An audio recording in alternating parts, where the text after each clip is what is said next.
Hola, hola, el día de hoy vamos a hablar acerca de métodos de tamizaje en cáncer de cuello uterino. El despistaje típico estuvo basado en la citología, en el Papa Nicolau. En el 2012 esto cambió, ¿ya? La guía americana indica que debemos de empezar screening, despistaje, Papa Nicolau a partir de los 21 años. Entre los 21 y 29 años deberíamos hacer solo Papa Nicolau cada 3 años. ¿De acuerdo? Hacer una prueba de PBH no es aceptable, ¿ya? ¿Por qué 3 años? Es la pregunta. Bueno, cuando se hacía cada año, diagnosticábamos lo mismo, pero hacíamos 3 veces colposcopías y 3 veces más biopsias, ¿de acuerdo? Que cuando lo hacemos cada 3 años. Entonces alguien dijo, ¿y qué tal si lo hacemos cada 2 años? Bueno, hacíamos 2 veces más colposcopías y 2 veces más biopsias que cuando lo hacíamos cada 3 años. Entonces alguien dijo, ¿y qué tal si lo hacemos cada 4 años? Bueno, evaluamos las pacientes que tenían cáncer y encontramos que del 100%, 70% de las pacientes tenían cáncer avanzado. Y este cáncer avanzado, ¿sí?, se había dado porque o nunca habían tenido Papa Nicolau o el Papa Nicolau último había sido hecho hace más de 3 años. Bien, el otro 30% sí tenía Papa Nicolaus continuados. Entonces el concepto cambió.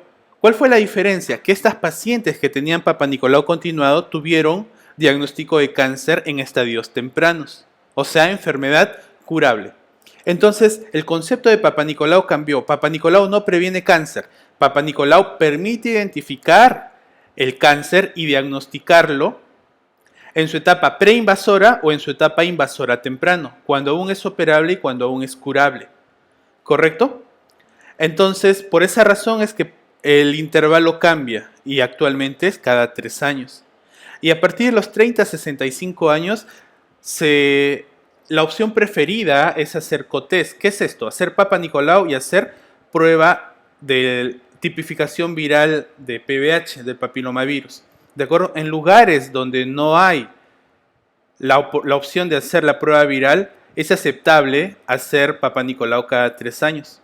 ¿De acuerdo? No hacemos Papa Nicolau después de los 65 años. ¿Correcto? Y en mujeres que han tenido histerectomía sin historia previa de cáncer o de precáncer, tampoco hacemos Papa Nicolau. ¿Por qué? El concepto es que previene cáncer de cuello uterino. Si ya no hay cáncer de cuello uterino, ¿qué estamos haciendo? ¿Correcto? ¿Qué más les tengo que decir? Que la guía española recomienda que el Papa Nicolau debería de iniciarse a partir de los 25 años. La guía alemana recomienda que a partir de los 24 y la guía francesa a partir de los 23. ¿Correcto? Conclusión aquí, jamás antes de los 21. ¿De acuerdo? Entonces, resumiendo, antes de los 21 no hacemos screening, de los 21 a los 29, Papa Nicolau cada 3 años, de los 30 a los 65, COTES cada 5 años, es la opción preferida, pero se puede continuar con Papa Nicolau cada 3 años. Después de los 65 no hacemos screening, después de una histerectomía no hacemos screening. En las pacientes vacunadas seguimos las mismas recomendaciones, aunque hay información que ya está saliendo, donde sugieren que en pacientes vacunadas con HPV-9, con la vacuna nonavalente, se podía espaciar a 10 años el intervalo de screening y se podría iniciar a partir de los 30 años. Sí, pero eso aún no es estándar, ¿ya? Pero ya tenemos información al respecto. ¿Qué más? Hubo una actualización de estas guías en el 2015 que nos informaron, que recomiendan estas nuevas guías, que podemos hacer despistaje solo con PBH. ¿A partir de cuándo? A partir de los 25 años. ¿Por qué? Porque miren, si ustedes tienen un Papa Nicolau negativo, comparado con tener un test de PBH negativo a 3 años, PBH negativo predice mejor. Y esta diferencia es estadísticamente significativa. O sea, es mejor hacer test de PBH cada 3 años que Papa Nicolau cada 3 años. ¿Por qué? Por el valor predictivo negativo. ¿Correcto? Entonces, pero y si lo hacemos y comparado con el COTES, bueno, comparado con el COTES, no hay diferencia estadísticamente significativa comparado con COTES cada 5 años. ¿Sí? Si hacemos COTES cada 5 años es igual que hacer test de PBH cada 3 años. ¿De acuerdo? Entonces, la guía queda así. Empezamos a los 25 años. Si el test de PBH sale negativo, hacemos un nuevo test a 3 años. Si nos sale positivo para 16 y 18, este es criterio suficiente para ir a una colposcopía y biopsia. ¿Correcto? ¿Por qué? Porque se ha visto que las pacientes que están infectadas por 16 o 18 tienen 35 veces más riesgo de tener cáncer. ¿Ya? ¿Qué más? Que 16 solo representa el 50% de las causas de cáncer. Que 16 y 18 juntos representan el 70-75% de las causas de cáncer. ¿De acuerdo? Entonces, mientras que si tenemos otro de los 12 otro PBH que incluye los 12 restantes, la paciente requiere un Papa Nicolau. ¿De acuerdo? Si el Papa Nicolau es negativo, hacemos un control a 12 meses, ¿sí? Con citología y test de PBH. Y si la paciente tiene alguna anormalidad, va a colposcopía. ¿Sí? La anormalidad puede ser la más mínima. Partimos de ASCUS por esa razón. ¿Está claro? Entonces, continuemos. ¿Qué métodos tenemos para despistaje, además de los que recomienda la guía? Bueno, repasemos. Tenemos 3 métodos para hacer tamizaje. Citología, métodos moleculares y la inspección visual. Ya, en la citología tenemos 2 tipos de citología, el Papa Nicolau convencional y la citología base líquida. ¿De acuerdo? Este señor es George Papa Nicolau. Desarrolló en 1927 su técnica en cerdos de Guinea y así lo publicó. El cuento que nos dicen que le tomaba un frotis a su esposa todos los días es mentira. ¿Ya? Entonces la pregunta es, ¿cuál es la mejor forma de tomar una muestra para Papa Nicolau? ¿Con hisopo, con espátula de aire, con citocepillo o con espátula de punta extendida? Muy bien, cuando comparamos espátula más citobrush versus espátula, tenemos células endocervicales, tenemos una mejor muestra cuando utilizamos espátula más citobrush. ¿De acuerdo? Y si utilizo espátula más hisopo comparado con espátula más citobrush, bueno, espátula más citobrush continúa siendo mejor. ¿Correcto? Para obtener un frotis adecuado, espátula más citobrush versus espátula de punta extendida, espátula más citobrush. ¿De acuerdo? Para detectar discariosis, o sea, anormalidades en el Papa Nicolau, la espátula de punta extendida es una mejor prueba. ¿De acuerdo? Comparado con espátula de aire.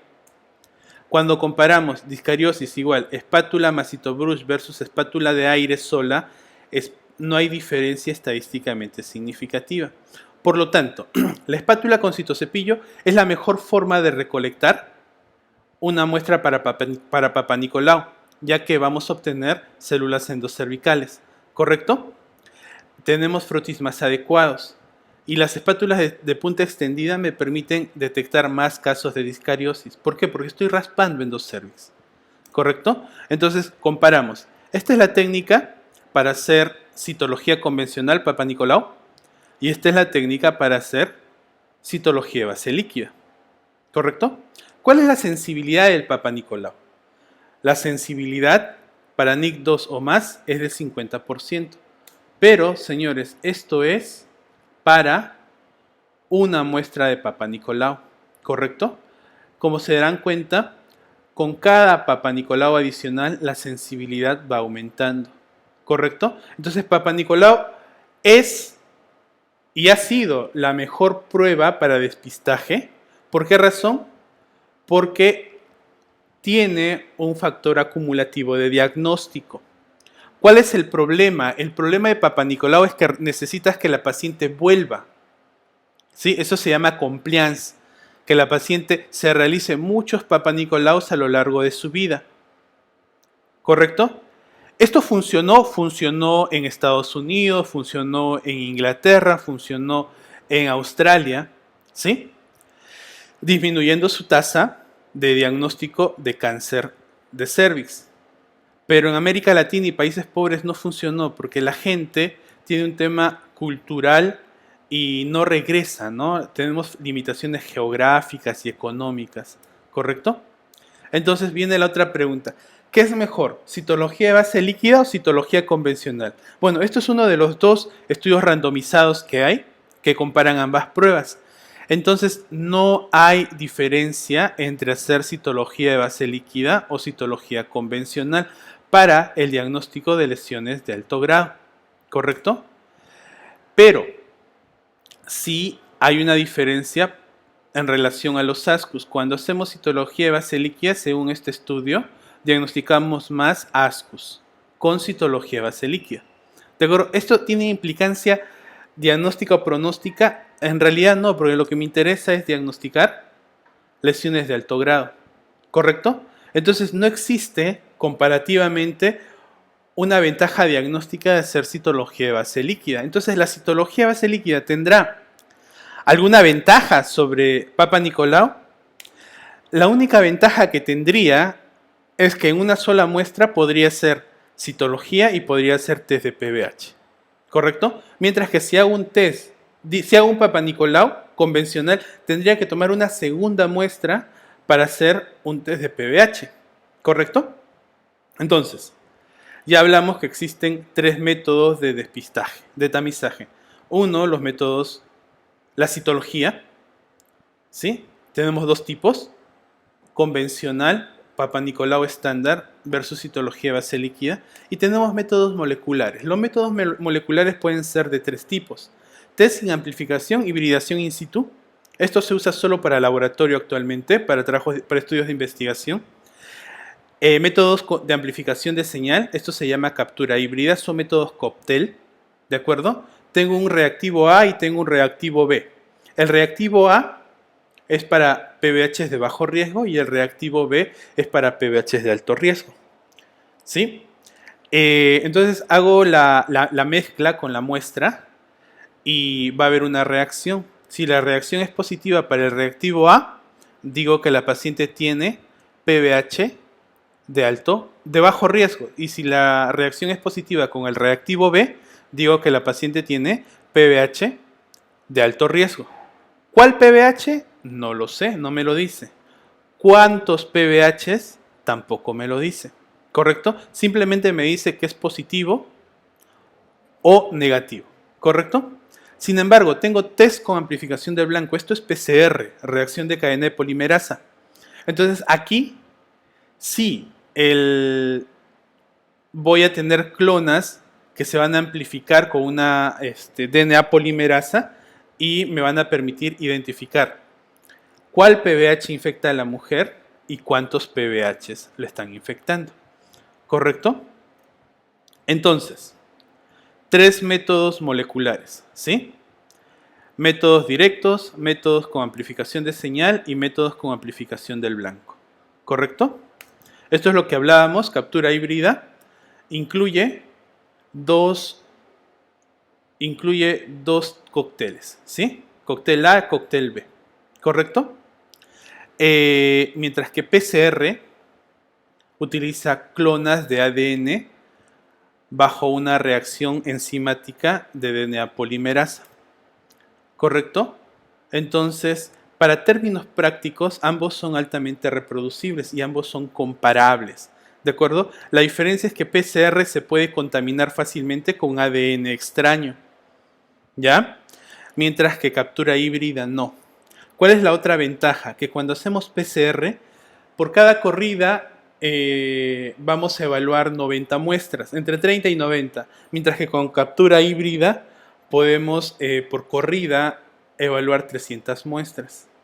Captura híbrida demora 6 horas, PCR demora 8 horas. ¿Correcto? Entonces, esas son ciertas diferencias. Ahora, ¿alguno será mejor que otro? No. ¿Ya? Esto es captura híbrida y PCR. Recuerden, el estándar en pruebas moleculares, en pruebas de PBH, es captura híbrida. Todo lo nuevo que sale se tiene que comparar con captura híbrida.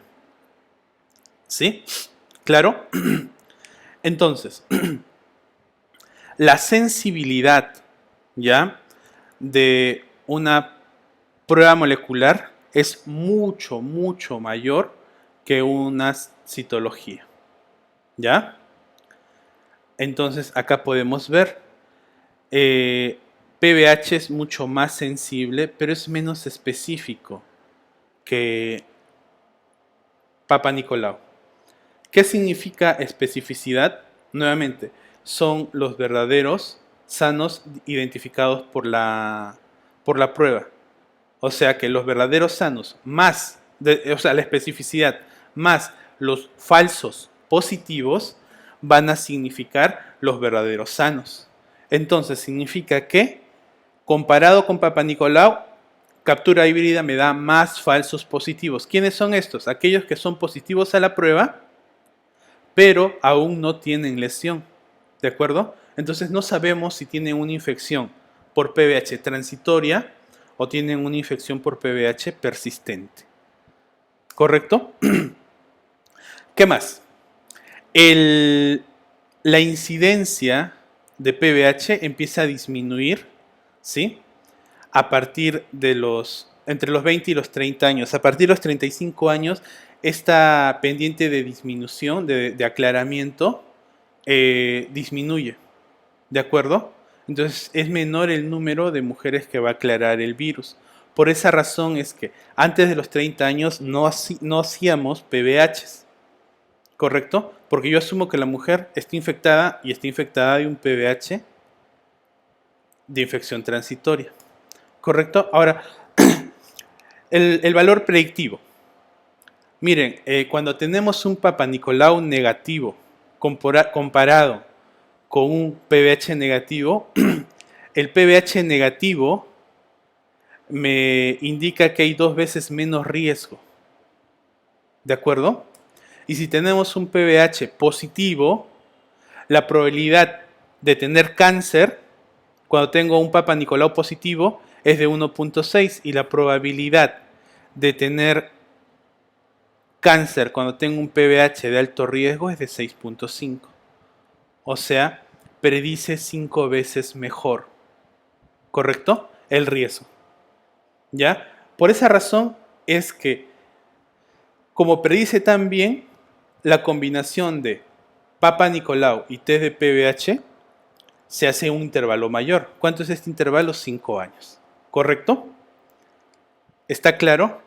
¿Qué más? Si tienen una citología negativa y tienen un PBH 16 y 18 positivo, que se encontró que hay un 10%, ¿ya?, de mujeres que van a tener una lesión de alto grado o cáncer. Por eso es que la presencia de 16 y 18 es criterio suficiente para ir a una colposcopía y biopsia. ¿Correcto? Muy bien. Y si el PBH me salió positivo, la colposcopía me salió negativa y la biopsia negativa, ¿qué tengo que hacer? Bueno, tengo que suponer que es una infección transitoria y tendría que controlarlo a 12 meses. ¿Qué ocurre si lo controlo a 6 meses? Bueno, si controlo a 6 meses voy a enviar 10 veces más colposcopías innecesarias. ¿Ya? Ahora, ¿cuál es una mejor prueba? ¿Una colposcopía inmediata, un PBH o una citología? Bueno, no hay diferencia estadísticamente significativa entre ambas en el control a 24 meses. ¿Ya? ¿Qué más existe? Existe una iniciativa, el proyecto STAR, de la Fundación de Bill y Melinda Gates, donde se ha generado el CARE-SPV, que es la prueba rápida, basada en tecnología de captura híbrida, y aún no se alcanza el ideal para uso clínico, una tira reactiva para E6. ¿Ya? Entonces, la prueba rápida se hace en 2 horas y media, se llama CARE-SPV. ¿Ya? Es comparable con captura híbrida 2. ¿Ya? es comparable. Tiene un poquito de disminución de la sensibilidad, pero no es estadísticamente significativa. ¿Ya? Y sobre esto se evaluó qué tan bueno sería que la mujer se tomara la propia muestra para hacer la autotoma de muestra para hacer la prueba de PBH. Entonces, ¿qué preferían las mujeres? Tomarse ellas la muestra. ¿De acuerdo? ¿Qué se encontró? Que eran equivalentes a que la tome el médico. ¿Correcto? Entonces, la autotoma es una opción válida.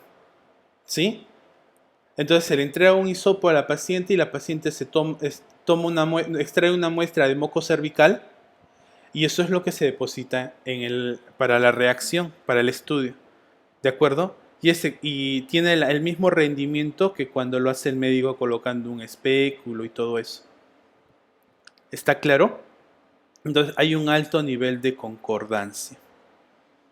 ¿Ya? Sigamos. Entonces, ¿quiénes tendrían que hacerse un test de PBH? Mujeres de 21 a 29 años con ASCUS, que es una opción aceptable.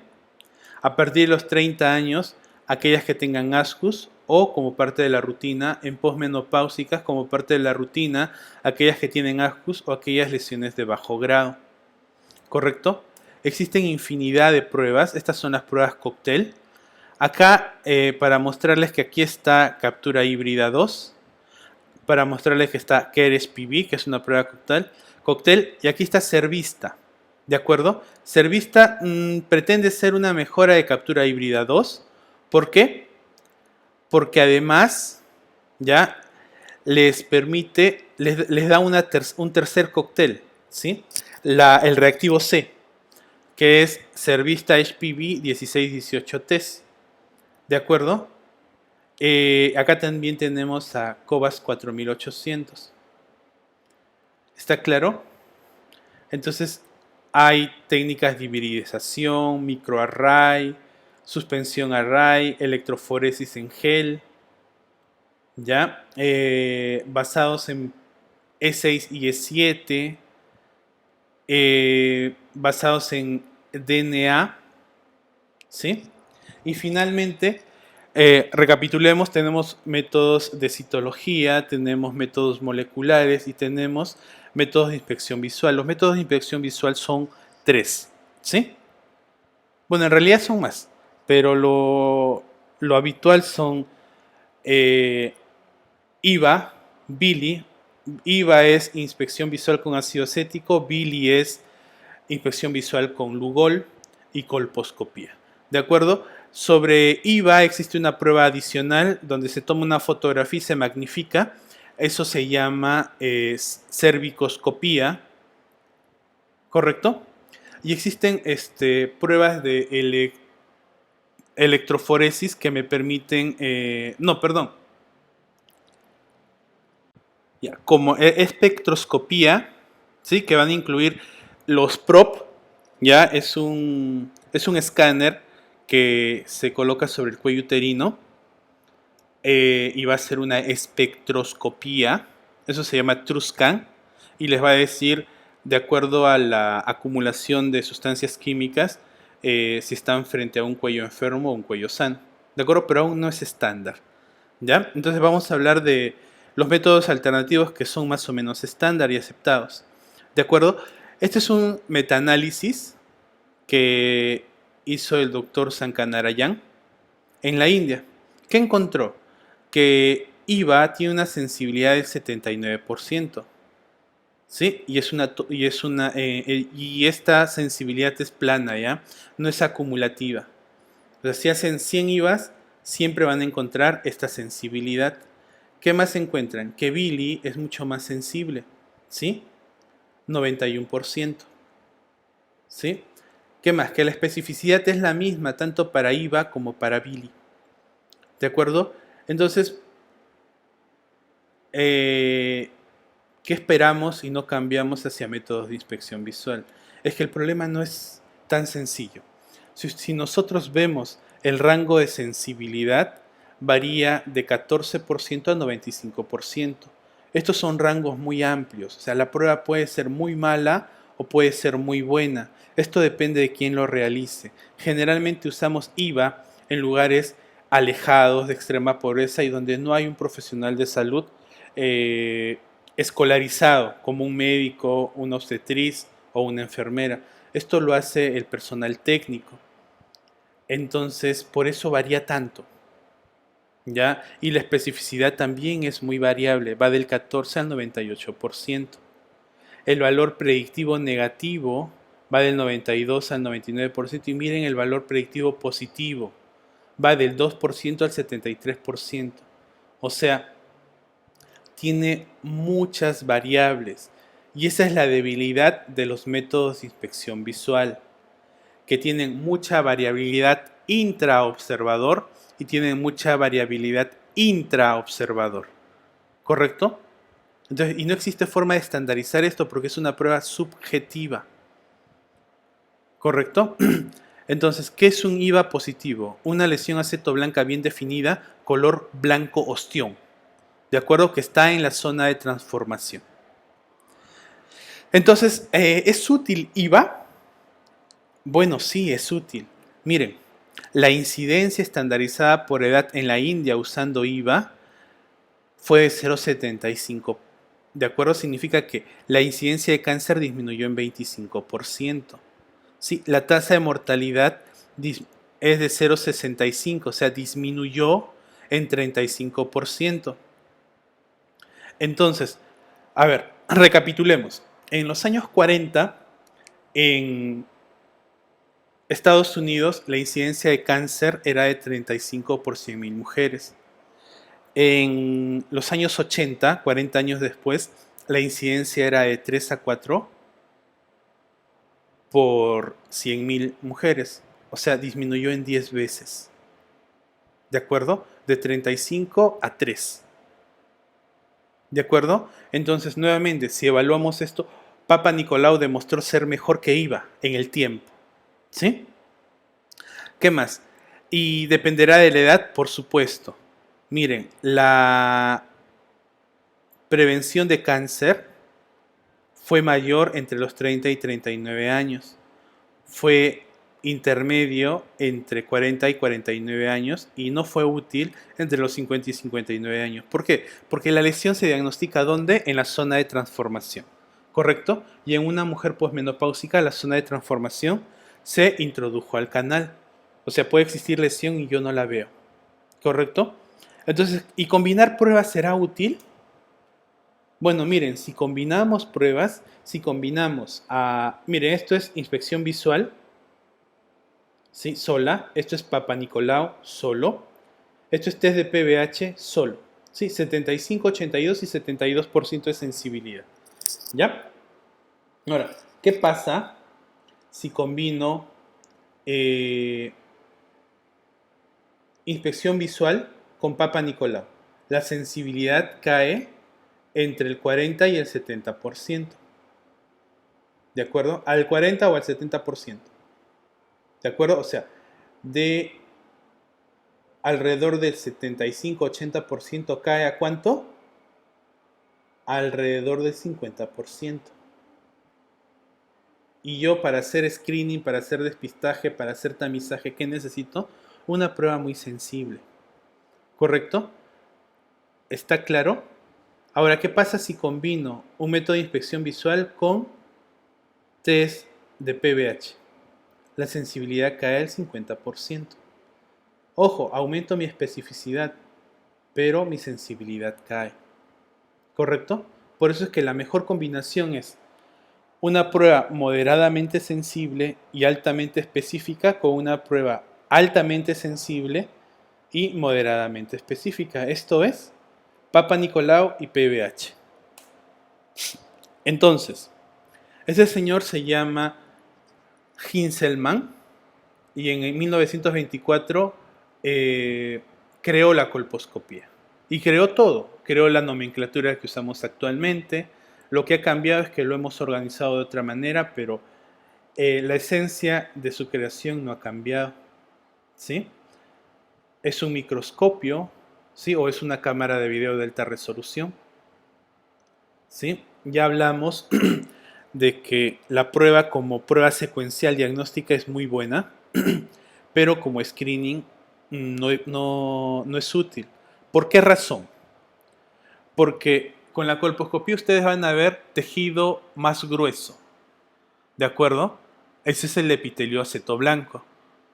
Y ustedes van a ver tejido más grueso cuando hayan más células. Ya hay más células cuando hay infiltración por linfocitos.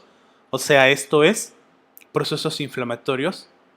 Y van a ver epitelio aceto blanco cuando hay procesos de cicatrización con infiltración del epitelio por fibroblastos. ¿De acuerdo? Y van a ver epitelio aceto blanco cuando tengan proliferación celular dentro del epitelio, o sea, neoplasias. ¿Correcto? Por esa razón es que la sensibilidad cae al 30% cuando pretendo usar la colposcopía como método de screening. ¿Correcto? No es una prueba de screening, es una prueba de diagnóstico. ¿Correcto? Y es importante acá entender que el PBH16 es el que con más probabilidades me va a dar un epitelio aceto blanco, comparado con otro PBH carcinogénico no 16 que me va a dar un odds ratio de 1.6 comparado con 3.2 de PBH16. ¿Correcto? ¿Qué se usaba para colposcopía? Índice de Rey. ¿Qué incluía esto? Incluía aplicación de ácido acético y aplicación de Lugol. Y hubo una modificación cuando se dejó de utilizar Lugol, ¿correcto? ¿Qué entendimos aquí? Que cuando no usamos Lugol, la sensibilidad de la prueba es del 37%. Cuando usamos Lugol y no usamos índice de Rey, la sensibilidad de la prueba es del 64%. Y si usamos índice de Rey, la sensibilidad de la prueba aumenta en 10%, o sea, 74%. Entonces, esto solo es significativo en gente que está aprendiendo a hacer colposcopía. Para el ojo experto no hay diferencia. ¿Ya? ¿Y por qué nos equivocamos? Porque el que empieza a hacer colposcopía no tiene el criterio de riesgo, ¿sí? Por ejemplo, este es el grosor del epitelio. Si ustedes tienen un epitelio atrófico y está comprometido los 2/3, o sea, están frente a una lesión de alto grado, comparado con un epitelio trófico, van a ver un epitelio aceto blanco delgado, ¿sí? Pero si es una mujer posmenopáusica, mi criterio de riesgo me obliga a pensar que hay una lesión mayor, ¿correcto? Y estas lesiones son poco aparentes o son no aparentes, ¿correcto? Ojo, que el Lugol en una mujer posmenopáusica no es útil porque las células no contienen glucógeno, o sea, no captan el Lugol, ¿correcto? Entonces la sensibilidad de la colposcopía va en relación al grosor del epitelio.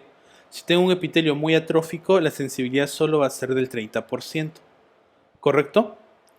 Entonces ya evaluamos los métodos de despistaje, ¿correcto? Citología, test de PBH, métodos de inspección visual, colposcopía. Esto es el TruScan basado en espectroscopía, ¿correcto? Pero aterricemos las cosas. Vamos a nuestra realidad. En lugares de bajos recursos, deberíamos de hacer una prueba de fácil realización, ¿sí? Que se puede entrenar a enfermeras y personal paramédico, que necesite poca tecnología y que el resultado sea disponible de forma inmediata o dentro de pocas horas. ¿De acuerdo? Este es el estudio, el TATI, que se realizó en Amazonas. Miren, en Amazonas la sensibilidad del Papa Nicolau era del 27%. La sensibilidad del IVA fue del 52%. ¿Sí? ¿Por qué? Porque lo hacían tecnólogos que no estaban entrenados para leer Papa Nicolau. No lo hacía un patólogo. ¿Correcto? Entonces, miren, cuando evaluamos crioterapia, LIP y conofrío, crioterapia es la más barata. ¿Cuál es la desventaja de crioterapia? Que ustedes no tienen una patología que les diga que el tratamiento fue suficiente o fue insuficiente. Con ConoLip sí tenemos eso, con ConoFrío también, pero la diferencia es costo, ¿correcto? Entonces, bajo un enfoque de riesgo, una propuesta que se estuvo evaluando fue esta, que entre los 30 y 64 años hiciéramos una prueba rápida de ADN y si la prueba salía positiva, hiciéramos una inspección visual con ácido acético. Si esto es anormal, ¿sí? Se hiciera una biopsia, ¿sí? ¿De acuerdo? Perdón, se hiciera una biopsia y luego se iniciara tratamiento inmediato. ¿De acuerdo? Y si fuera negativo, se hiciera un control a 12 o 24 meses. Muy bien, doctores, amigos míos, esto era lo que quería compartir con ustedes. Un saludo, cuídense.